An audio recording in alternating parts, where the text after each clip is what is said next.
చెట్టు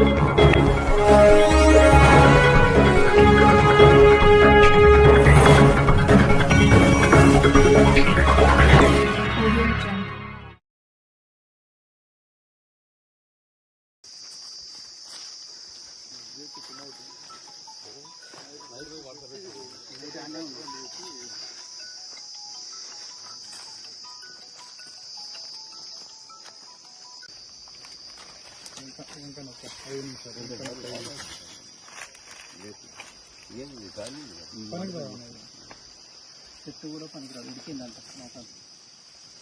ఇంత పచ్చి చెట్టు కూడా మొత్తం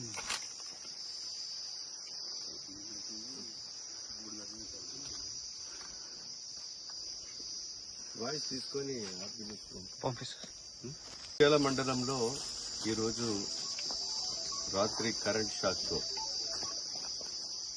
3 గ్రామాలలో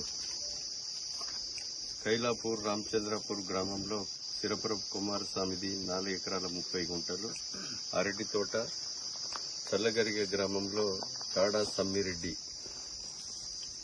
అదే 2 ఎకరాలు పామాయిలు, వెంకట్రావుపల్లె గ్రామానికి చెందిన బాలవేణి వేణు ఎకరంన్నర మిర్చి తోట కాలి, అంకుశపురం గ్రామంలో కూడా టేక్మట్ల మండలంలో 3 ఎకరాలు తోట కాలిపోయింది.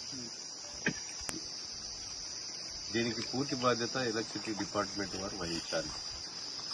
నష్టపరిహారం కూడా అంచనా హార్టికల్చర్ వాళ్లతో ఇప్పుడు ఏడీ హార్టికల్చరు అదేవిధంగా హార్టికల్చర్ అధికారులు కూడా చూసిపోయారు. అంచనా వేసి ఎస్టిమేట్ ఇస్తే గౌరవ ముఖ్యమంత్రి గారికి కూడా ఈ యొక్క రిప్రజెంటేషన్ ఇచ్చి రైతులకు అండగా మేము ఎంతో కొంత ఆదుకునేటువంటి ప్రయత్నం చేయడం జరుగుతుంది.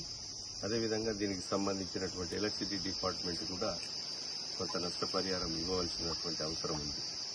దీన్ని ఎండాకాలంలో రైతులు కూడా తగు జాగ్రత్తలు తీసుకోవాలి. ఎలక్ట్రిసిటీ డిపార్ట్మెంట్ కూడా మీరు వెంటనే చేన్లలో ఉన్నటువంటి ట్రాన్స్ఫార్మర్స్ కానీ, కరెంట్ లైన్స్ కానీ, లూజ్ కనెక్షన్స్ కానీ ఇవన్నీ కూడా ఎలక్ట్రిసిటీ డిపార్ట్మెంటు ఇలాంటి జరగకుండా తగు జాగ్రత్తలు తీసుకోవాలని కోరుతూ జరిగిన వాటి మీద నష్టపరిహారం ఇవ్వాలి. అదేవిధంగా మక్క చేన్లు ఎవరైతే ఖాళీ ఉన్నాయో మీరు చేన్లు కాలబెట్టకండి, దానివల్ల రసాయనం దెబ్బతింటుంది. మీరు రోటివేటర్ వేసి పొలం దున్నితే ఆ మట్టిలో కలిస్తే ఎరువుగా మారి భూమికి మరి దానికి ఎరువుగా మారి లాభదాయకంగా ఉంటుందనే విషయాన్ని గమనించండి. ఆ కాలబెట్టడం వల్ల మంచిగున్న తోట వెంకట్రావుపల్లిలో ఇలా మిర్చి తోట గాలింది, మన ఎల్లారెడ్డిపల్లిలో కూడా తోట గాలింది, అట్లే గుండ్లకర్తిలో కూడా గాలింది. చాలా గ్రామాల్లో ఇలా జరుగుతూ ఉంది. ఇలా జరగకుండా మరి రైతు సోదరులు కూడా గమనించాలని విజ్ఞప్తి చేస్తుంది.